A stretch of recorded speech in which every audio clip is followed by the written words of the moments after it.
Hello, everyone, and welcome back to Sisters of the Strange. I'm Landry. And I'm Shay, and I know what indictment means. Yay. Yeah. In our last a couple episodes ago, we did Lizzie Borden, and I used a big word like indictment, and I didn't have the information to back myself up on it, and I sounded like a real idiot. Just to bring everybody to the same page here. So indictment means that a grand jury, not a prosecutor, has filed criminal charges against you. So the indictment is a criminal charge that must be proven against you beyond a reasonable doubt, but it is not a conviction and can't be used as evidence that you committed the crime. But it's saying like, yeah, you did it. So like, let's try you, basically. So I was pretty close. Yeah, you had it. We were halfway there. I just wanted to redeem myself on that one. So now we know for future reference. If we're talking about redemption, I might need to redeem myself because after every single episode, my mom messages me and is like, Landry, I raised you better than this. You know how to talk. Like I said, attributed instead of attributed. Yeah. Like 5 times.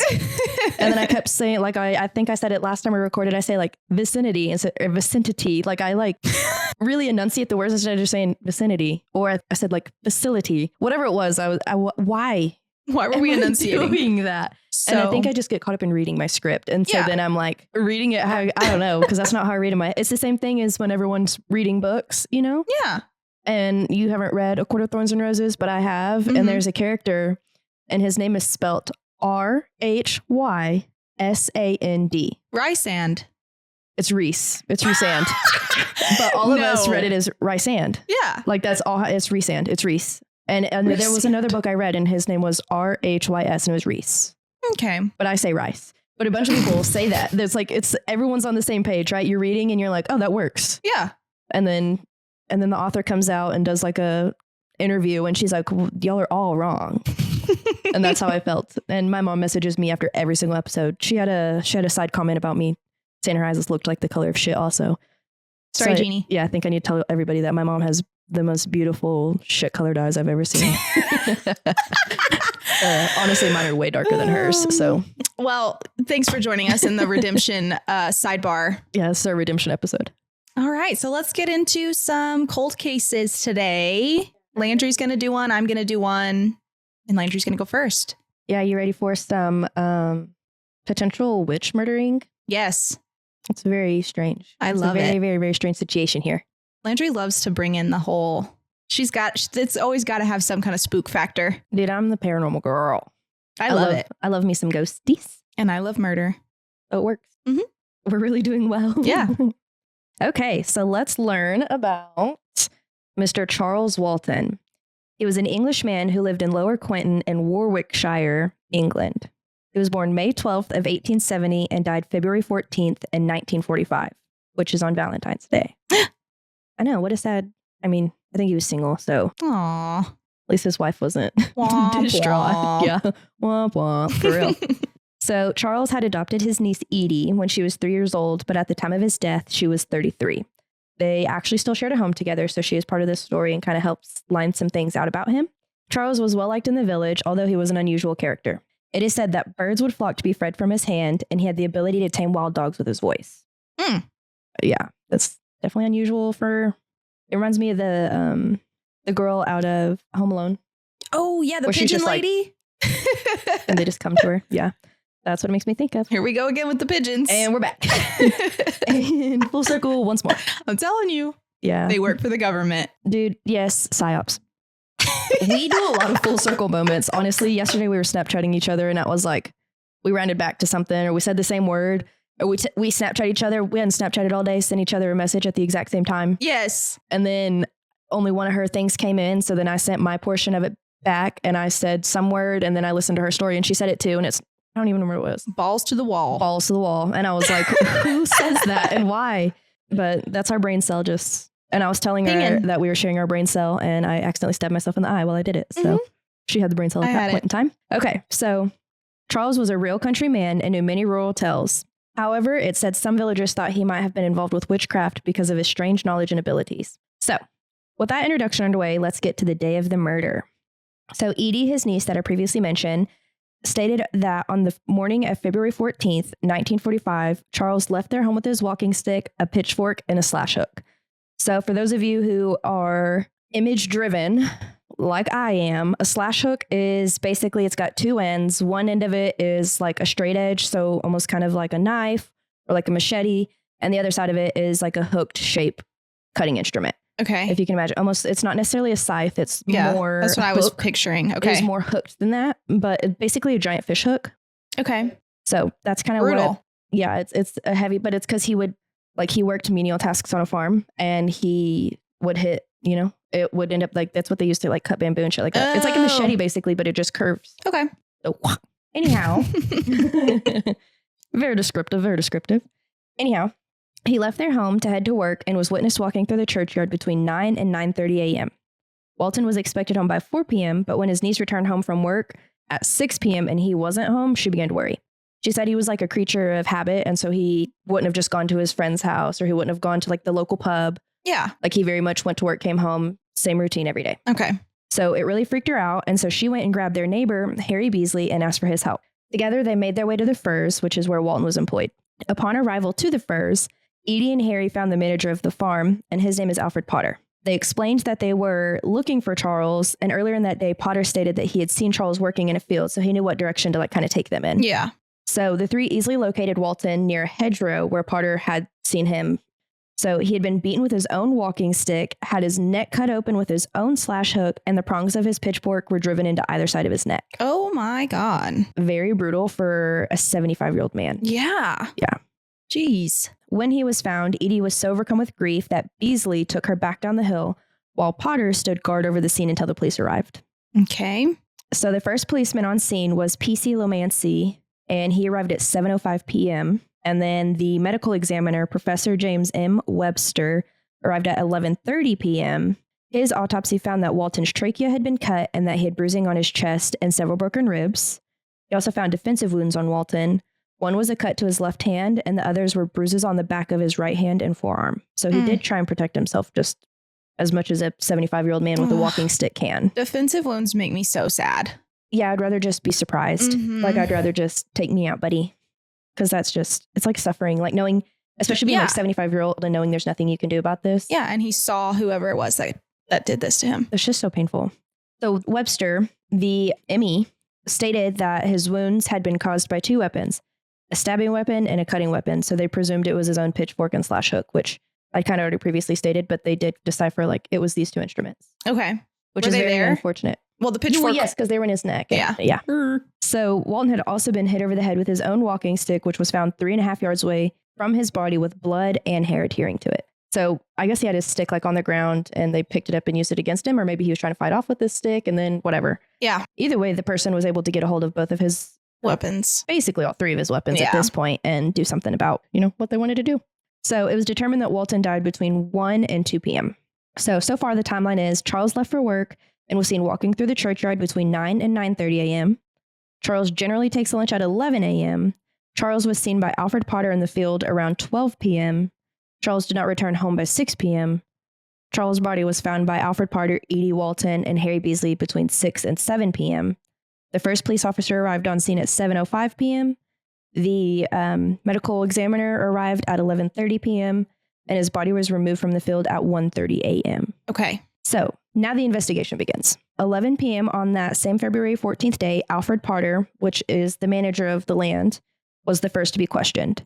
Detective Inspector Toombs is who took this statement from Potter. Potter claimed to have been in the College of Arms with Joseph Stanley, a farmer of White Cross Farm, until noon that day. Then he had gone straight across to a small field adjoining hill ground and saw Walton working about 500 to 600 yards away. He claimed that Walton had about 6 to 10 yards of hedge left to cut out. When he found Walton's body, he had completed only 4 of these hedges, which would equate to about half an hour's work.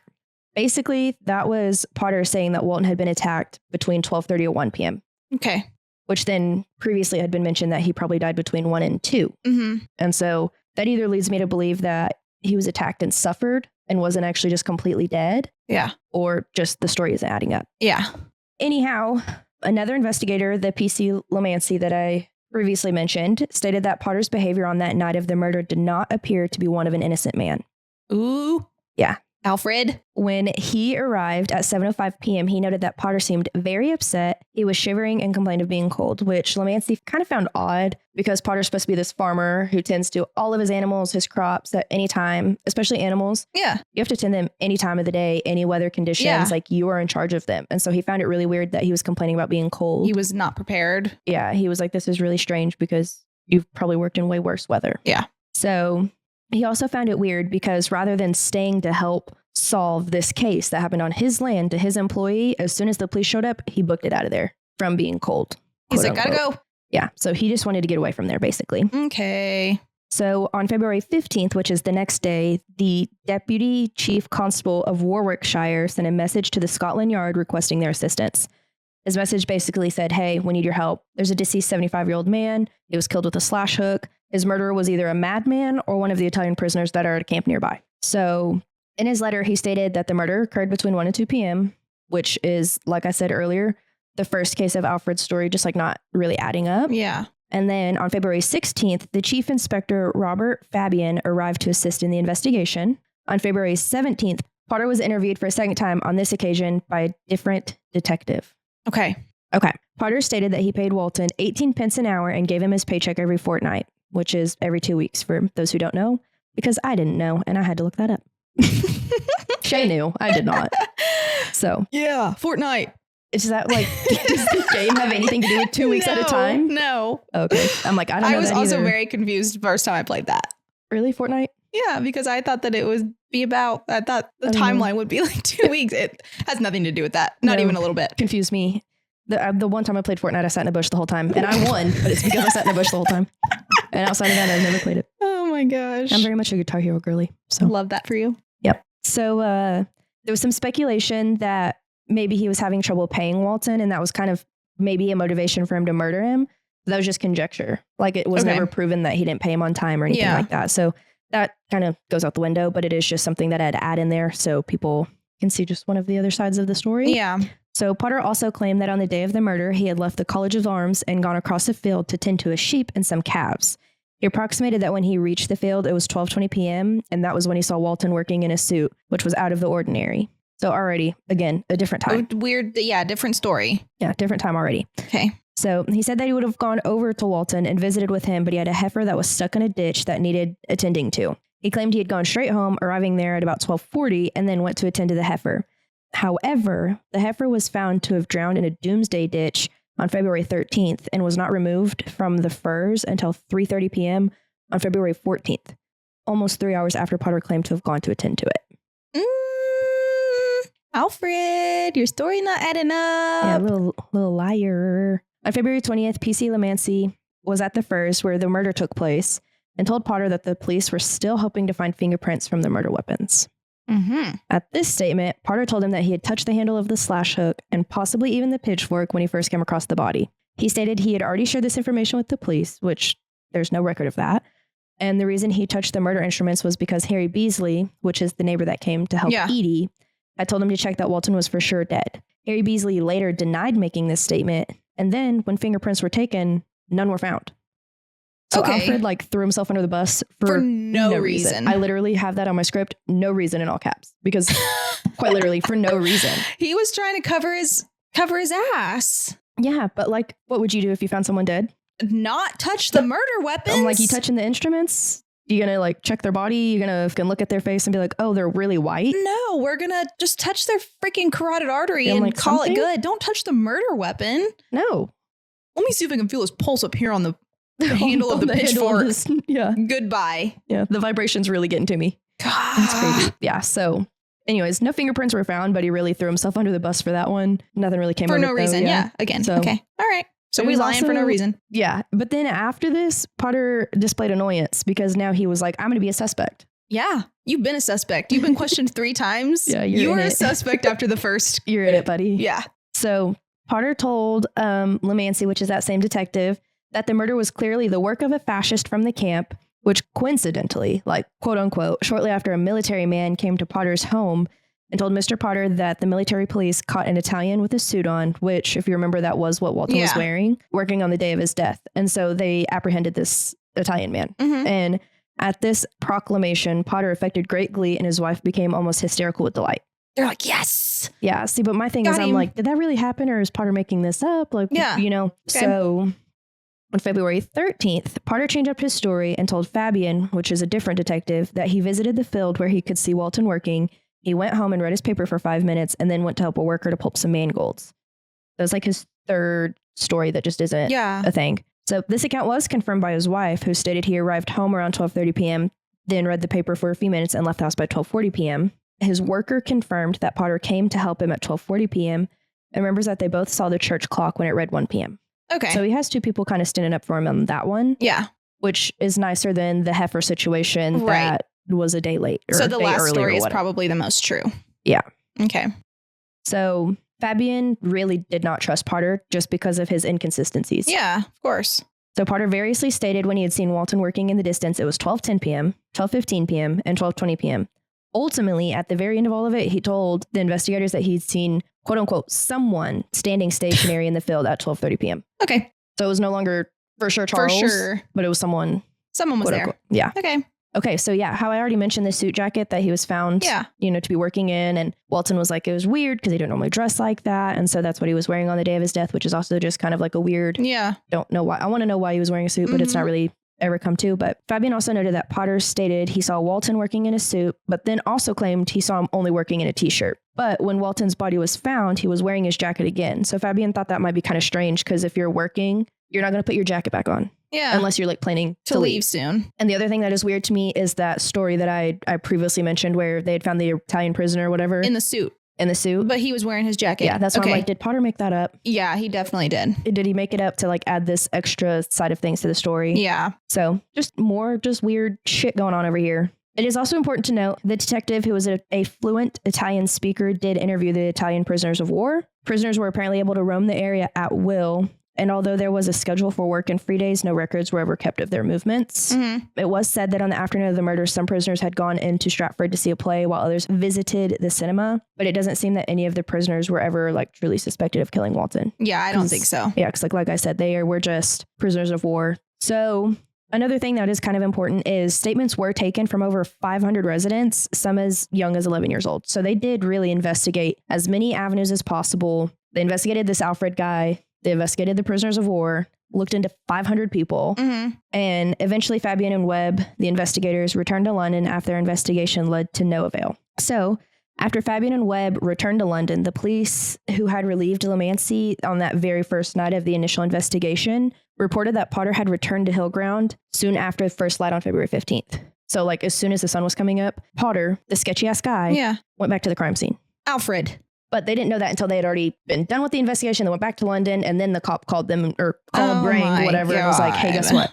I forgot to tell you all this. Oh my God. So the policeman said that he had shooed Potter away from the actual site of the murder. Potter then exchanged a few pleasantries about the coldness of the weather and gave the constable a cigarette and then left. So then that revelation brought Fabian and Webb back for another interview with Potter and some searching questions. But, you know, again, no avail. Nothing happened. The final thing in this is that whenever they did their interview, they did find that the employee who he said, you know, saw the church clock and was helping with the mangolds, and another employee had resigned since the murder. So two of Alfred's employees that were kind of key in the investigation bye. Left. I'm getting out of here before I get pitchforked to the throat. Yeah, I'm not staying for that one. No. I wouldn't have even been your defense.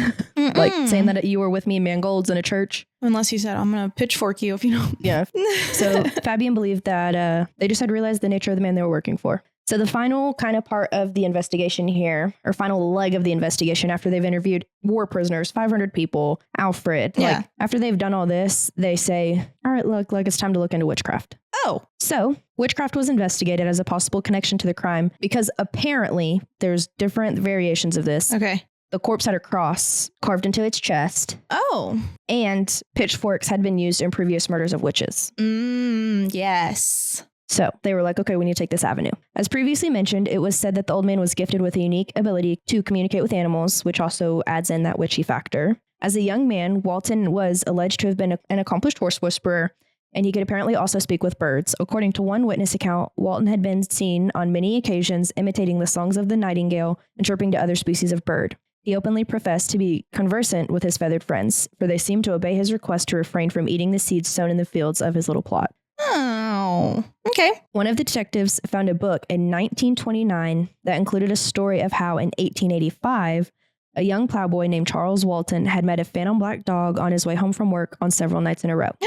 On the last occasion, so on that last night, the dog had been accompanied by a headless woman, and the next morning, Charles had heard of his sister's passing. Ooh, I just got chills. So there's a lot of back and forth on if this Charles Walton and that Charles Walton are the same, but it led to talk of him being a clairvoyant and a seer of spirits. Yeah. And black dogs are it's like an omen. Yes, I actually was doing some research because I was thinking my next story might be about black dogs to tie into this. Yeah. And then I was like getting a little spooked out because I have a little black dog.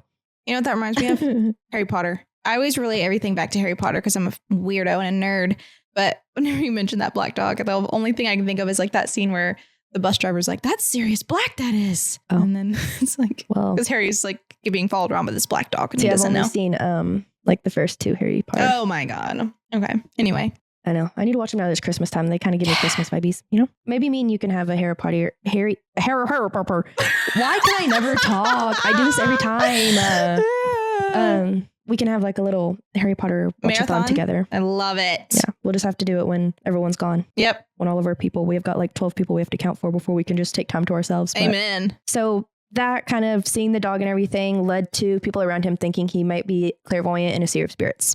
His superstitious-minded neighbors called this the paranormal encounter that stained Walton's soul and gave him darker powers such as the evil eye, which is the ability to curse someone like through a hypnotic gaze. Yeah. If this is true, then it might explain some of the toad situation we got going on here. During a search of Walton's residence following the murder, it was discovered that his back garden was overrun with natterjack toads. Ew. Yeah, it's pretty gross to me. But rumor had it that the old man was breeding the creatures for nefarious purposes. The natterjacks are prominent figures in British witchcraft. In fact, during the 16th century, they were even collected and burned as familiars of witches and emissaries of the evil one. So they were just going around burning frogs? At the stake. Oh my God, they were so crashed out on the witches that they were burning the frogs. Skewing frogs. Little frogs on skewers burning. Oh my God. Yeah, it's really sad. The frog is like, bro, I'm just hopping. I'm just here. I'm just here to croak around. Leave me alone. Oh my God. Yeah, so natterjack toads were apparently used in spellcasting practices called blasting. So blasting is the power to interfere with or destroy the fertility of man, beast, and crop. Oh, so anyway, I started blasting. Yeah, I need some natterjacks to blast, Gare. Oh my God. Yes, so there was also an infamous Scottish witch, Isabel Gaudy, I don't know, who went on trial in 1662. She confessed to fastening small plows to her toads and setting them loose in local fields, leaving the soil sterile and unable to produce crop. You were lying. She was putting plows. Well, apparently Walton did it too. On toads. Some references that said he did it as well. Oh my God. They probably just shared the same plows. I would pay money. If I saw a frog with a plow on the back of it. By with plow, I'm following it. I'm following it. I want to know what the hell it's doing. But I imagine just this itty bitty frog. See, I'm imagining like these big, like warty toads. Oh, gross. Like a big old fat toad. Yeah, the ones that sit on your porch and leave massive turds. Yeah, but like bigger. Yeah. With a plow on the back of it. But still, that's a very small plow. I imagine just like little bitty frog, little bitty plow. And then as soon as it it makes its jump, everything behind it just turns black and dies. Like rots. Yeah. The whole field from the a horizontal line from where the frog went is just like, my brain is extra. Yeah, it is. All the time. That's okay. Yes. So we have toads with plows. Yes. And like I said, Walton has been claimed by one of his previous employers to do it as well. And another thing that kind of led to the witchcraft is despite the weather being pretty decent, the region's crop season had been exponentially bad the year prior to Walton's murder. So people were kind of blaming him for that. Okay, so there's some motive. They also blamed the death of Potter's heifer from the day before his murder on Walton. So people speculated that this alleged witchcraft had been the cause of his ritualistic murder. Basically, they said that they believed in involving soaking his blood back into the ground would replenish the soil's fertility. But yeah, so they basically said, okay, so maybe his murder was a ritual and his blood is what would replenish the soil since his blood is what caused all of this nasty to happen over the last little while. That's crazy. Yes. And so amongst the theories and rumors that surrounded this case in later years, the main investigator, Fabian, revisited the subject. 25 years after the murder and after he went back to London, he wrote the following. I advise anybody who is tempted at any time to venture into black magic, witchcraft, or shamanism call it what you will, to remember Charles Walton and to think of his death, which was clearly the ghastly climax of a pagan rite. There is no stronger argument for keeping it as far away as possible from the villains with their swords, incense, and mumbo-jumbo. It is prudence on which your future peace of mind and even your life could depend. Oh my gosh. Yeah, so it is believed that Fabian had been introduced to two local pieces of history. One is that book stating, Charles Walton. The other one is that there was a woman named Anne Tennant, and she had been murdered with a pitchfork and a billhook, which is a slash hook, for accounts of being a witch. But yeah, so local folklore held that phantom black dogs roamed the area and were a harbinger of death. It was claimed that soon after Walton's murder, a black dog was found hanging from a tree close to the murder scene. Oh my God.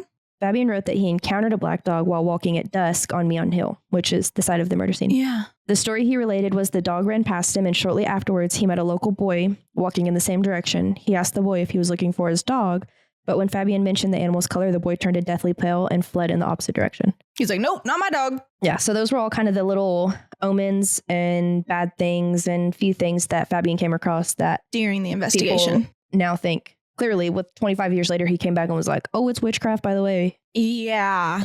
Yeah. So I'll talk a little bit about the village, and then we can kind of go back to Fabian and our theories on that. Yeah. But the village, I found a different article from where I got most of my research where someone actually visited the village and asked questions.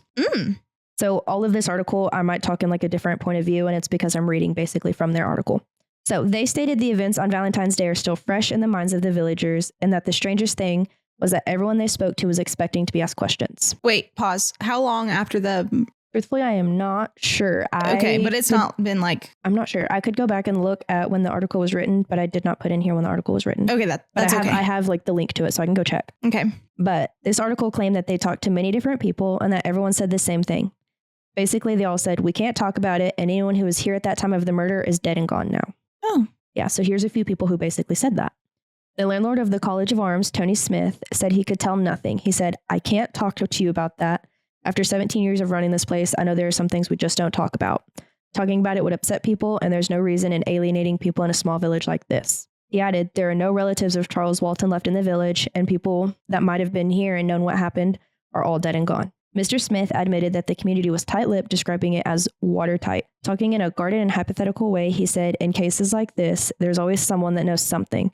Someone knows what happened, but for the sake of relatives and not upsetting people, no one will say. He added that to his certainty, the murder was not witchcraft. Mm-hmm. Another villager suggested there are still people for whom the event is more than legend, but they will not talk. She said, people don't talk about it. It's a closed subject. Those that would know about it are gone, except one who's in hospital and another that's in a nursing home.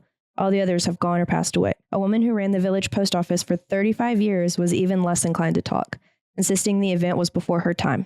Despite this, she knew to tell well, but just gave me the warning, no one will talk to you about it. The family have all gone now away. There is none of the Walton family left here now. I have no answers to your questions. So it's like all of them. It's like the whole town is like hiding a secret. Yeah, I think they all worked together and made it really hard for Fabian to be able to come to any conclusions. Yeah. And then I think that later on in life, he was like, you know what? It was witchcraft, and I need everyone to know that that village is witchcraft central. Yeah. And don't do it. Yeah, that's what I was going to say. Whenever you read the letter that he wrote 25 years later, yeah, he has been hung up on that since that day. And I think that he probably knew at that time, but everybody was probably like, dude, don't touch that. Like, don't go there. Yeah, not here. Yeah. You know, and that's what's freaky. And so like he maybe felt 25 years later he could talk about it because it had been so long. Yeah. And he's like, yeah, hello. I wonder when Alfred Potter died. Like, I wonder if he had died before Fabian came to this conclusion, and if maybe it like encouraged him to be like, oh, well, I don't have that one person that I think did this and that I think did it because of the witchcraft allegations. Yeah. Like, I think the whole city is witchcraft. Yeah, it seems like there's... Potter was involved in all of it, but I think that Potter is who killed him.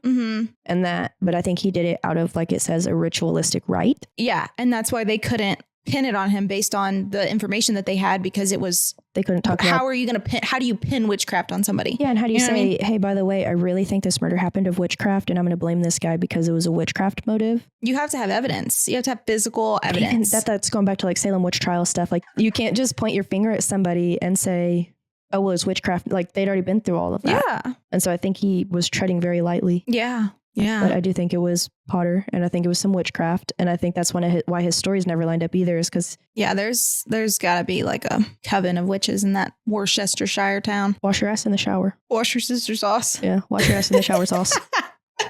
I love that shit. I eat that shit on everything. Ooh, I put that shit on everything. I do, girl. Very strange, but I love it. I love Witches, it. man. I would be burned at the stake. Oh, I would have been murdered. Quickly. Immediately. Yeah. Well, that's a very interesting story. I loved it. So, are you ready to get into my weird ass story? Yes. Mine does not involve any witchcraft, but it gets weird. I'm interested. Let's do it. So for my case, I kind of went back and forth between two different stories because I like to kind of bring in like places that are local, not really local, but like closer to home. Yeah. Just because it feels like it makes it that much spookier. Yeah. I don't know. So both of the stories that I had chosen were super close to home. One was actually took place in Arlington, which is like an hour from here. And then the other one, the one that I ended up going with, still takes place in Texas, but it's a couple hours away. And it's just sick, twisted, weird, crazy. And I love the nasty shock factor of it. So we are going to talk about the Icebox murders. So this one is close to home. It takes place in Texas, like I said. Texas is like super big, so it's not that close, but you know. In Houston, Texas, this is apparently named one of the strangest cases in Houston and even in Texas's history. So Houston, Texas, June 23rd, 1965. Police receive a call from a man named Marvin, who is the nephew of Edwina Rogers. He had been calling the house over and over to talk to his aunt like he normally did. She wasn't answering him. He said that was not normal for her. He became concerned and called for a welfare check. Houston Police Captain Charles Bullock and his partner L.M. Barta arrive at the home of Fred and Edwina Rogers with nothing looking out of the ordinary from the outside. There didn't look like any signs of break-in, anything like that. So they go for the welfare check. They knock on the front door, and they were met with silence. They decided that they were going to go around and try to get into the back door. So when they get to the back door, they noticed that it was barricaded with flower pots from the inside. So this made Bullock suspicious. So he and his partner were able to push their way inside. So Bullock recalls later that as soon as they got inside, quote, something just didn't feel right. And nothing seemed to be like he said, askew. It didn't seem that there was any forced entry, anything like that. There was still food on the table, but there was nobody there. While they were searching around the house, Bullock said that he doesn't know why, but for some reason he felt inclined to open the fridge and look inside. I guess maybe to see like if it was full of groceries, if like things were expired, like how long nobody had been here type thing maybe. This man is going off his gut and I love it. He's listening. He had a strong gut. So he opens the fridge and inside was many slabs of washed, unwrapped meat stacked neatly on the shelves. And he said that they assumed that it was probably like hog meat.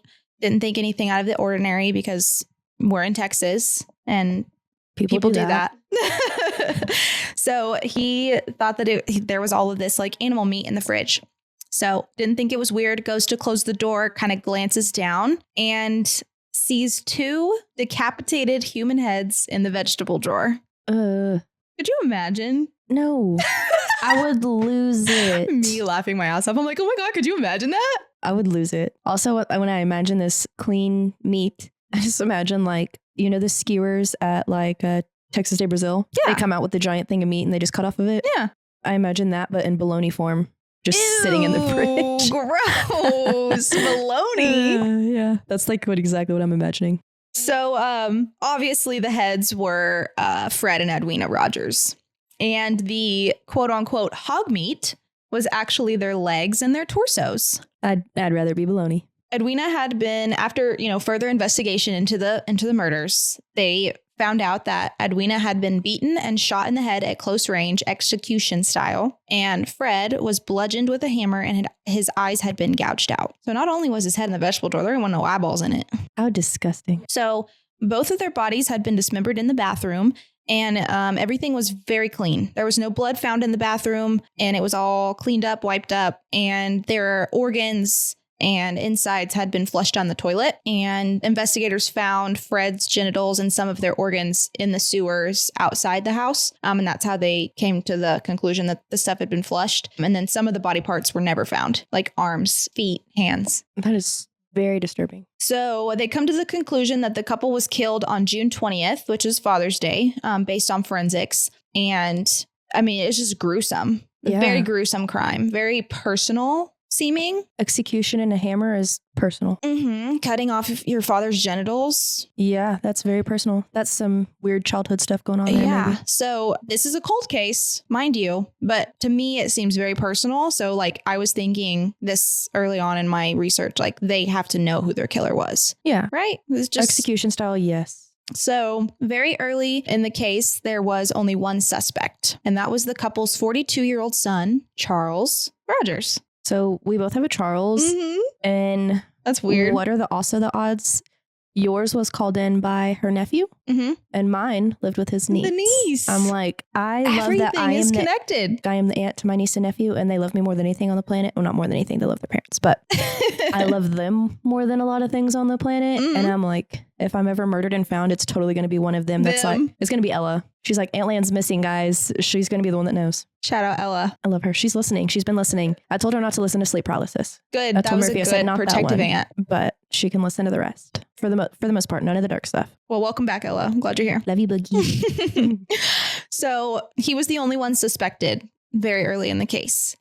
He lived with his parents in the attic. He was suspected because the investigators found a few drops of blood near the attic door. And when they went inside to investigate his room, he wasn't there, nowhere to be found. But inside his room, they found clothes, of course, a hot plate where he cooked his food, dishes, a radio, and a blood-stained keyhole saw. So they found the saw that apparently was used to chop his parents into pieces in his room, but no Charles. So let's talk about our good friend Charles Rogers. So he served as a Navy pilot in World War II, and he had a degree in nuclear physics. After the war, he worked as a seismologist for Shell Oil for nearly a decade. He was extremely intelligent, and he also spoke 7 languages. So smart man. He is giving serial killer vibes, though. So people say that he, like neighbors, say that he would leave home before the sun came up and return after the sun went down. But while living with his parents, no one was sure that he even had a job or what he did. They describe him as a recluse, and he literally communicated with his parents by slipping notes under the door of his room. Yeah, he must have really not liked them. The alleged motive that he had for his parents was speculated that Charles had endured manipulative behavior from his parents for years. They would take loans out in his name. They would spend all of the money in his savings. Any money that he did make, his parents just helped themselves. They bought cars, they bought land. They just did whatever they wanted with his life savings. You'd be finding my parents in the fridge too, buddy.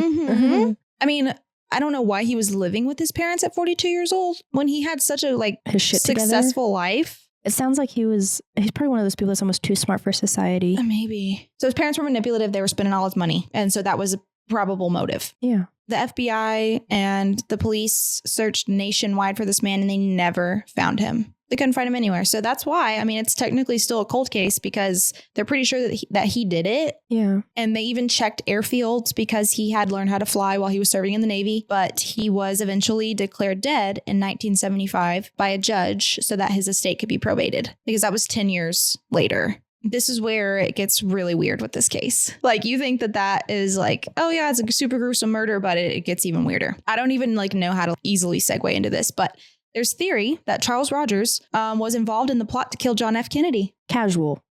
That is the most casual segue. I love that. And what? What? Right? So this was partially because in the 1950s, Rogers was said to had joined the Civil Air Patrol, where he reportedly met Dave Ferrie, F-E-R-R-I-E.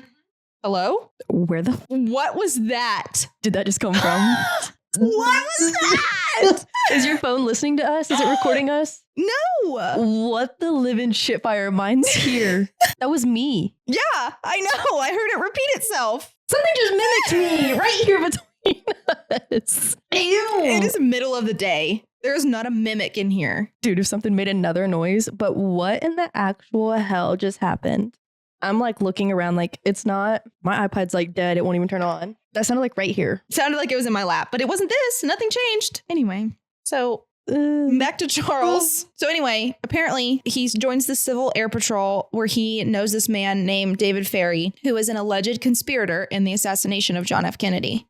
So there's the tie. Okay. There's a 1992 book called The Man on the Grassy Knoll by John R. Craig and Philip A. Rogers, where they write that Charles was one of the, quote, tramps spotted in Dealey Plaza in Dallas on November 22nd, 1963. The theory is that he was a CIA agent who was postulated to have impersonated Lee Harvey Oswald in Mexico City, along with Charles Harrelson, which is another one of the people who were spotted in the plaza that day, and was one of the two shooters involved in JFK's assassination. And that Rogers murdered his parents because his mother was tracking his many telephone calls. Well, it sounds like she would be the kind who does that. Very manipulative. After he kills his parents, it's been alleged that he had fled to Guatemala, and he had like a front as an oil man, because he had that background in that. So that was his like cover. Yeah. A Houston forensic accountant named Hugh Gardner and his wife have continued to investigate this case years and years later and have come to the conclusion that, yes, he did murder his parents. And then he was later killed in Honduras. They personally have dismissed the fact that he was a CIA operative due to lack of real evidence, but they admit that he did have dealings with CIA workers when he was a seismologist working for the government. He might have been tied into it somehow randomly. So, he has ties to these people and these groups. Yeah. And through his time in the service as well.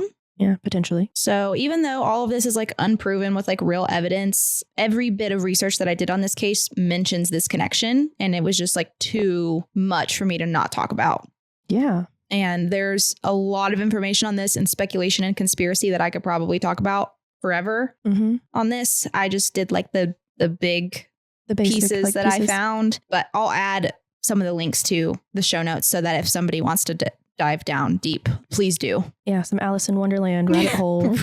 Deep rabbit hole. That is crazy. So if he did kill his parents and managed to disappear like he did, his alleged work for the CIA, I mean, doesn't seem like that big of a stretch to me. It is not far-fetched, and with how clean the murder scene was, and it's giving like psychopath, cutting them up nicely in the fridge. Why? Yeah, why did we pack them in the fridge? Don't know. If we're flushing everything else, just flush that too, or at least get rid of the heads.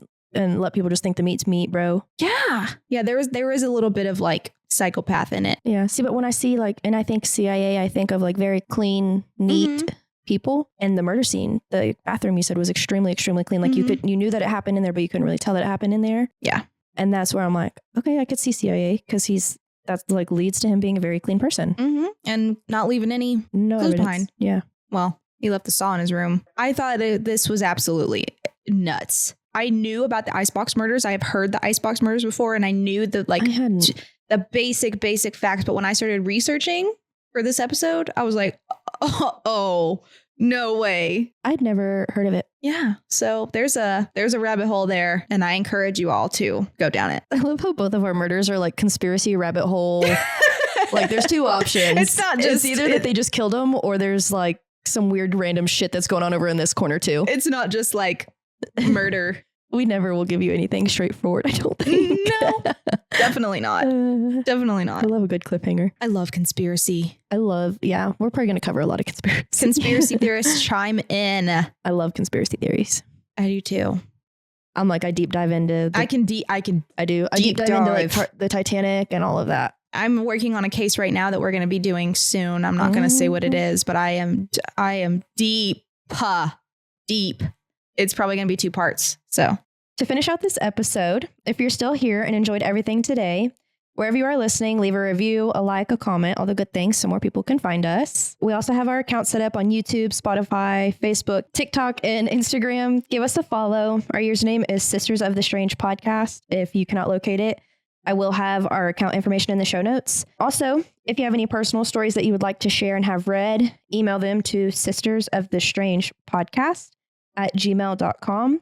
I will also have the email address and the information in show notes just in case you want to double check that you're sending it to the right person. And again, thank you for those who are here and following this journey. Yes, thank you so much. We really enjoy interacting with you guys on social media and things. We have a few people who have reached out and given us tons of topics that they want us to go over. Lots of local stuff that we're going to start doing too that we're really excited about. Yeah. We just bought a camera to go outside of the studio space and maybe do some stuff at some of these creepy areas and it's gonna get really fun, and I'm really excited. Yeah. So I'm like, I can't believe this is already the 4th episode, which is wild. But we have things lined out for like the next 20. And I'm like, and we just keep coming up with ideas and wanting to do more and more and more. And I'm like, we might have to amp this up and not only be once a week. We're going to have to figure out what's going on. Yeah. So it's getting really fun, and we're really enjoying it. And we're so glad that we have you guys' support and that you're here. And if you are here listening from our TikTok, thank you. We've hit 200 followers on TikTok, and I'm like super pumped about that. Yeah. TikTok has been honestly our main platform. I've tried on Instagram, and we have no movement on Instagram. But TikTok has taken off. It's huge. It's a huge, I love it. Huge thing for us. Yeah. And we're over, I think, 200 views on all of our videos combined, which is pretty exciting as well. It's seems very small in comparison to a lot of things, but it is super big to us. It's super exciting. Yeah. So very thankful and happy to be here and happy to have you guys. So we will see you guys on the next episode. Yeah. See you later. Bye. Bye.